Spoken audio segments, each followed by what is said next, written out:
নমস্কাৰ প্ৰিয় দৰ্শক, মই এখন ভঙা দলঙৰ ওপৰত থিয় হৈ আছো। তাকো লোহাৰ দলং, কাঠৰ দলং নহয়। দেখা পাইছে এয়া চাক, লোহাৰ ভঙা দলং।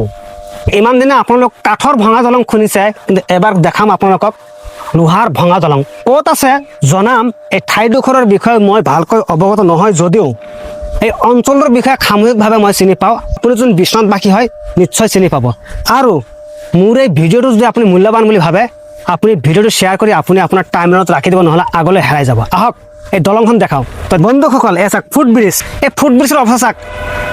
এই লোহাৰ দলঙৰ ৰেলিং বা পাতি, এই পাতিৰ ওপৰত লোহাৰ যে প্লেট বা পলেপ থাকে চাওক, কিদৰে জহি খহি গৈছে এই ফুটব্ৰিজ। প্ৰথমতে আপোনালোকক এই দলঙৰ কাষেদি ফুটব্ৰিজ দিয়া আছে, ফুটব্ৰিজৰ দৃশ্যটো দেখাওঁ। ইয়াত যদি কিবা কাৰণত আপোনাৰ ভৰিটো এনেকৈ পিছলি সোমাই যায়গৈ, এবাৰ অনুমান কৰক কি অৱস্থা হ'ব। এতিয়া আহক সম্পূৰ্ণ দলংখন এবাৰ চাই লওঁ।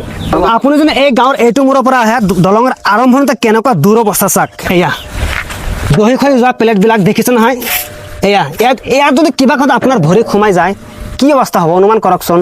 আৰু মই যে ইয়াত থিয় হৈ থাকি ভিডিঅ' বনাই আছোঁ, ময়ো বহুত ৰিস্ক লৈ বনাই আছোঁ। কিজানি কোন মুহূৰ্তত ময়ো পিছলি মোৰ ভৰিটো ইয়াত এই ফাঁকত সোমাই যায়গৈ। আৰু এনেদৰে দলঙৰ মাজলৈ যাম, সম্পূৰ্ণ দলং ইমূৰৰ পৰা সিমূৰলৈকে একেই দূৰ অৱস্থা দেখিছে নহয়। আৰু এই দলঙৰ ইটো মূৰত ইয়াৰ পৰা 100 মিটাৰ দূৰত্বত আছে মকবুল হুছেইন হাই মাদ্ৰাছা। এই ঠাইডোখৰৰ ৰেভিনিউ ভিলেজত নাম আছে ব্ৰহ্মপুত্ৰ চাপৰি, আৰু পৰিচিত নাম মোৰ বাওঁহাত আছে ছোটাবাম, সোঁ আছে বড়বাম। আৰু এই পথেৰে দিনত হাজাৰ হাজাৰ মানুহ অহা যোৱা কৰে। এই অঞ্চলত থকা ছাত্ৰ ছাত্ৰীসকল যেতিয়া বিদ্যালয়লৈ যায়, এই দলঙৰ ওপৰে অহা যোৱা কৰিব লাগে, কাৰণ তেখেতে একমাত্ৰ যাতায়াতৰ মাধ্যম হৈছে এই দলং। তাকো এই দলঙৰ দূৰ অৱস্থা চাওক।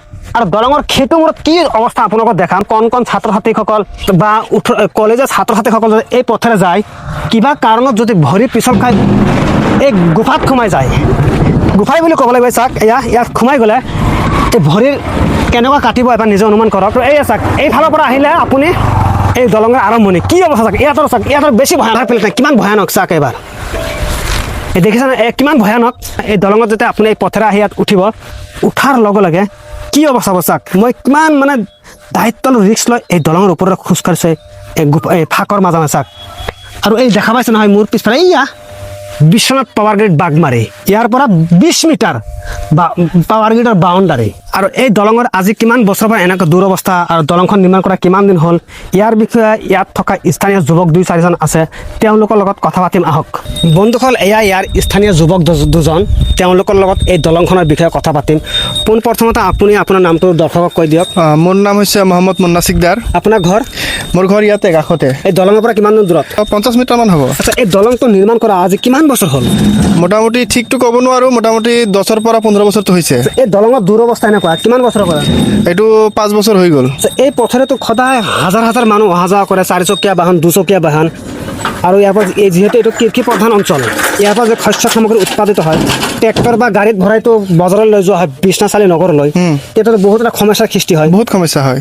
আৰু এই পথেৰেতো বিদ্যালয়লৈ অহা যোৱা কৰে ছাত্ৰ ছাত্ৰীসকল বা কলেজলৈ যায়। এই দলঙৰ এই 50 মিটাৰমান কাষতে হ'ব এই মকবুল হুছেইন হাই মাদ্ৰাছা, এতিয়া হাই স্কুল হ'ল। এইখন আছে, এইখনে সৰু সৰু ল'ৰা ছোৱালীবিলাক যায়, বহুত অসুবিধা হয় তেওঁলোকৰ, বহুত দিগদাৰী হয়, আমি চাই থাকোঁ। এই ঠাইডোখৰ আছে বিহালী সমষ্টিৰ অন্তৰ্গত, আৰু ইয়াতে বিহালী সমষ্টিৰ উপ নিৰ্বাচন হৈছিলে। ইয়াততো শাসক পক্ষৰ বিৰোধী পক্ষৰ ৰথী মহাৰথী এই পথেৰেই গৈছে। তেওঁলোকে দলঙৰ ওপৰত নজৰ দিছে নাই, কিবা প্ৰতিশ্ৰুতি দিছে নাই দলঙৰ বিষয়ে? দলঙৰ বিষয়ে প্ৰতিশ্ৰুতি দিছে এনেকা মই শুনা নাই, দিলেও দিব পাৰে, মই শুনা নাই। কিন্তু তেওঁলোকেতো যাব লাগে গৈছে, আহিব লাগে আহিছে। কি ক'ব আপোনাৰ স্থানীয় বিধায়ক বা জিলা প্ৰশাসনক? মই যিসকলে দায়িত্বত আছে তেওঁলোকক ক'ম, এই ভিডিঅ'ৰ মাধ্যমে আপুনি যদি চাই আছে তেনেহ'লে অতি সোনকালে আমাৰ এই দলংখন ঠিক কৰি দিব। বন্ধুসকল, এই দলংখন আছে বিশ্বনাথ জিলাৰ বাগমাৰীৰ ব্ৰহ্মপুত্ৰ চাপৰিৰ গাঁৱৰ মাজত। আৰু বাৰিষা কাল আহি আছে, আৰু এই নৈখনৰ নাম খুব সম্ভৱ ঝিঞ্জিয়া নদী বুলি পৰিচিত। এতিয়া অফিচিয়েলি কি নাম হয় নাজানো। আৰু এই দেখা পাইছে মোৰ পিছফালে এয়া বিশ্বনাথ পাৱাৰ গ্ৰিড বাগমাৰী, দেখিছে কিমান মিটাৰ ডিষ্টেঞ্চ। আৰু বন্ধুসকল, এই দলঙৰ উপস্থাপনৰ ভিডিঅ'টো আপোনালোকৰ মাজলৈ আগবঢ়াই দিলোঁ। আপোনালোকে ইয়াক কিদৰে বিশ্লেষণ কৰে এয়া আপোনালোকৰ ওপৰত এৰি দিলোঁ।